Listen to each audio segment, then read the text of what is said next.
Uy, game ulit. Deliver tayo ulit ngayon. Bale, dalawa talaga yung gagawin natin, no? May nakausap kasi ako sa online. Nakita niya rin yung, napanood niya rin yung ginawa nating video na nag-deliver tayo ng ETV. Nakita niya nagdo-door to door tayo. Kaya magandang bagay din yung ginawa natin pagbibideo. Nice shot. Katulad ngayon, nakakatak din ng future ang mga buyer. Tsaka direct to si sir, panggamit talaga. Tapos noon, yung pangalawa natin gagawin, pipick up naman tayo ng click. I-bayaw muy kasi nagpahanap siya sa atin ng click. Ngayon lang ako nakapaghanap ng medyo sariwa, kaya dinaundan ko na agad. Legit buyer din naman tong kausap natin na nagbabuy and sell. Pero okay lang naman yon kasi at least sariwa yung makuha natin click. Hirap kasi umanap ng click na sariwa ngayon. Yan kasi yung ginagamit ng mga Joyride, Grab, Food Panda, mga courier. Ayan, suki na unit ng courier mga click. Kaya mamaya update ko kayo pagka natin na natin tong unit. Ako lang muna mag-isa. Sa mga busy, mga kausap natin, mga kasama nating mag-deliver. Basic na basic na sa atin to, wala namang ginagawa. Tsaka bukod doon kasama ko kayo eh. Aray ko. Nalilibang ako mag video kahit wala masyadong reaction. Okay lang naman. Isa na rin tong proof na ano ko na legitimacy. Pagiging legit. Tsaka hindi man ako gagawa ng page tsaka magbibideo ng ganito kung sisirain ko lang din yung pangalan. Kaya yung simula pa lang kahit naman pa iniingat ako talaga yung pangalan. Mahirap na siya sa online kasi ito lang yung ating pinakapitan sa ngayon. Tsaka maganda pa rin pag wala kang dalang konsensya tsaka sa bigat sa dibdib na tama mo na gagawa yung trabaho mo tsaka yung responsibilidad mo sa mga transaction. Kaya pagpapatuloy lang natin to, giging mabuting katransaction tayo palagi. Pilitin natin na maging satisfy yung mga giging customer natin.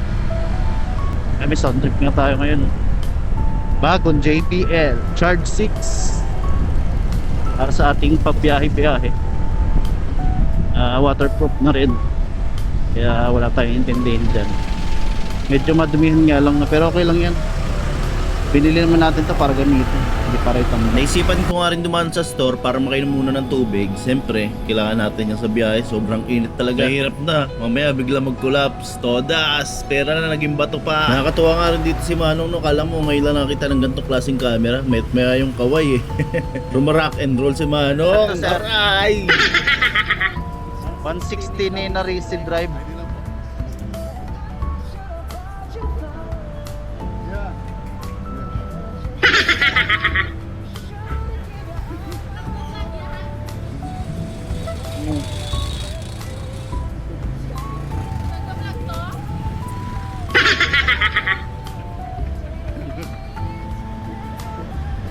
May mga seconds nga dyan na nakamute tayo. Baka makapiright. At utilan na naman. Ay sir, yes sir. Sariwa pa po sir.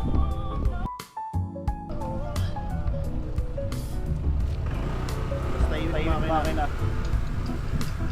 Napaka-solid nga rin ng buyer natin. Binigyan tayo ng 500 pan-deliver at hindi na binawas dun sa total ng babayaran niya. Napasok na rin ni Bossing sa kanyang napakagandang bahay. Medyo nahirapan nga lang din ako dahil mataas ang humps. Siyempre, walang problemang hindi kakayanin.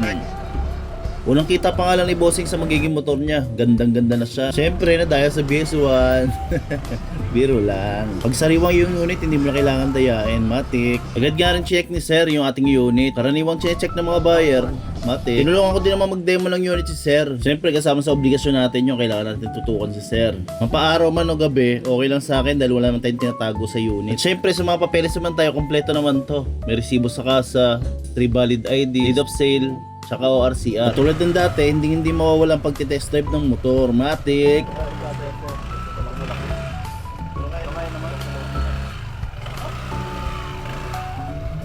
Nagbilangan na rin kami ng payment malapit sa kwarto niya. Hindi ko lang dinadala yung camera. Pero goods lang dahil may picture naman kami dalawa. Kaya maraming salamat Sir Carl. Sa susunod ulit. Agad-agad nga din tayo nag-book ng Joyride para makapunta sa click ni Bayaw Moy Moy para makauwi na rin at makapagpahinga. Inabot na rin tayo ng gabi pero okay lang kasama yan sa proseso. Lobot na kasi Ilaw? Anong ilaw? Sa ano lang. Okay. Dumating na nga din tayo agad. May mga footage lang na hindi nakuhanan tulad ng pag-check ko sa papeles. Siyempre, tulad ng mga ginagawa natin sa mga nakaraan natin video, yuyukuan natin yan. Pero wala naman tagas. Goods tong unit. Konting himas lang talaga. May mga minor dents na kailangan natin gawa ng paraan. Pero hindi yung may iwasan sa mga second hand. Talaga. Ang galing ah. Ano to? Hindi pa ito naka-start, di ba? Kaya Ano i-start? yan nga sila mag-asawa. Tutulungan mag-buy and sell sa online. Aray Sana ko. all na lang. At tinest drive ko na nga rin yung giging click ni Bayaw. May mga konti lang na puna pero kaya naman natin gawa ng paraan. Kaya agad-agad na kami nagkabayaran. Medyo binibilisan na nga lang din natin yung video dahil mahaba na yung video natin. Nagpa-charge na nga rin ako ng cellphone nating na lobat.